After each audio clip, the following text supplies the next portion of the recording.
محترم حاضرینو،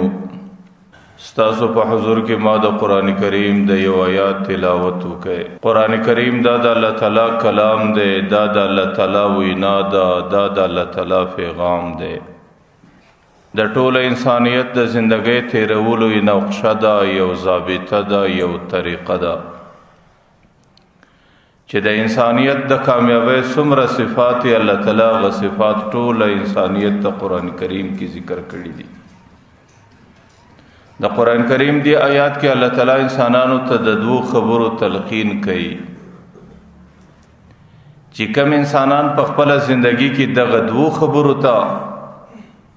توجه ورکړي او د دوه خبرو ته متوجي سي، هغه انسان د ژوندۍ د ډیرو فتنو سره، د ډیرو ستړو سره او د ډیرو مشکلاتو سره ځان محفوظ کولای شي. اولنې خبره چې قران کریم انسانانو ته کوي هغه دا ده چې وتلو ما اوحي الیک من الکتاب، اے پیغمبره چې د کم کتاب د کم قران وحی د جبرائیل علیه السلام ته په ذریعہ سره تا تر رسیدلی دي، د قران کریم تلاوت کوا. د قران کریم تلاوت په خپل کول، د قران کریم د تلاوت طریقه فکور کې رواج کول، د قران کریم تلاوت د کور په تور سرو باندې کول او د قران کریم تلاوت په کور کې په بچانو باندې کول. سهارم کور کې د قران کریم تلاوت کول، ماښام کول، د ورځې کول، د شپې کول. نو اولنې خبره الله تعالی انساني قران کریم کې پیغمبر علی السلام ته یو دا خبره کوي چې اتلو ما اوحي الیک من الکتاب، د قران کریم تلاوت کوا. او دویمه خبره واقم الصلاه، د لمانځه اهتمام کول، په خپل هم لمونځ کول او د کور انسانان لمانځه ته متوجه کول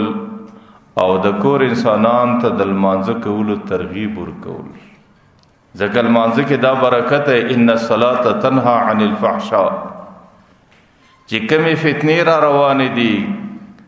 او کمی گناهونه را روان دي او کم د فتنو د گناهونو طریقې را روان دي، هغه په کورو کې رواج کیږي، هغه د انسانانو په دماغو کې راځي. نو د قران کریم په ذریعہ سره او د لمانځه په ذریعہ سره الله تعالی د کور حفاظت کوي، الله تعالی د انسان حفاظت کوي، همې د گناهونو څخه حفاظت کوي، همې د فتنو څخه حفاظت کوي. کشکارا فتنی، کپټی فتنی، کلوی فتنی، کچنی فتنی چې دا غیسه سړی د خپل ځان حفاظت غواړي، د خپل کور د بچانو حفاظت غواړي،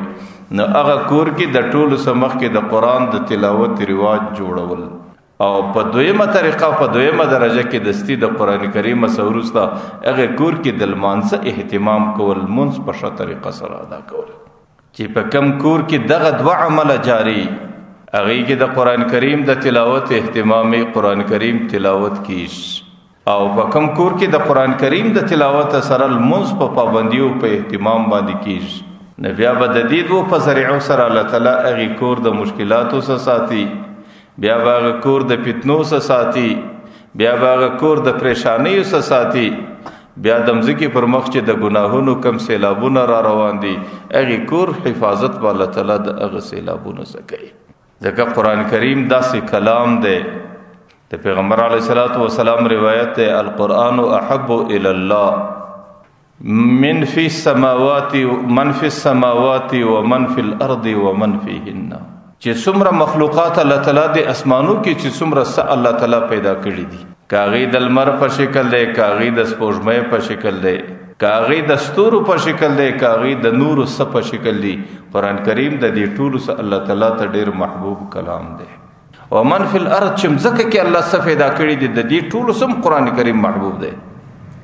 کمزکه کې څومره دریابونه دي، کمزکه کې څومره غرونه دي، کمزکه کې څومره درې دي، کمزکه کې څومره انسانان دي، که په اسمانو مځکو کې څومره فرشتي دي، که په مځکه کې بیت الله ده، که نور مقدسات په مځکه کې دي، قران کریم د دې ټولو سم الله تعالی ته ډیر محبوب دی. او ومن فیهن، چې د مځکې او اسمانو په مابین کې الله تعالی څه پیدا کړی دي دا ټولو سم قران کریم الله تعالی ته ډیر محبوب دی. اسمانونه او په اسمانو کې چې څه دي، مځکه او په مځکو چې الله تعالی څه پیدا کړی دي، د اسمانو د مځکو په مابین کې چې الله تعالی څومره پیدا کړی دي، د دې ټولو سره الله تعالی ته محبوب شی هغه قران کریم دی. نو په انسانانو کې الله تعالی ته محبوب انسان هغه انسان دی چې د هغې په زړه کې د قرآن کریم سره محبت وي، د هغې پر ژبه د قرآن کریم همیشه تلاوت. او کورونو کې الله تعالی برکت په هغې کور کې راولي، خیر په هغه کور کې راولي، او خپل رحمتونه او انوارات الله تعالی د طرف هغې کور ته را رسیږي چې کوم کور کې د قرآن کریم سهار و ماښام تلاوت کول کېږي. ځکه الله تعالی قرآن کریم کې د انسانان پیغمبر علیه الصلاۃ والسلام ته د انسانانو دپاره د دوو خبرو تلقین کوي.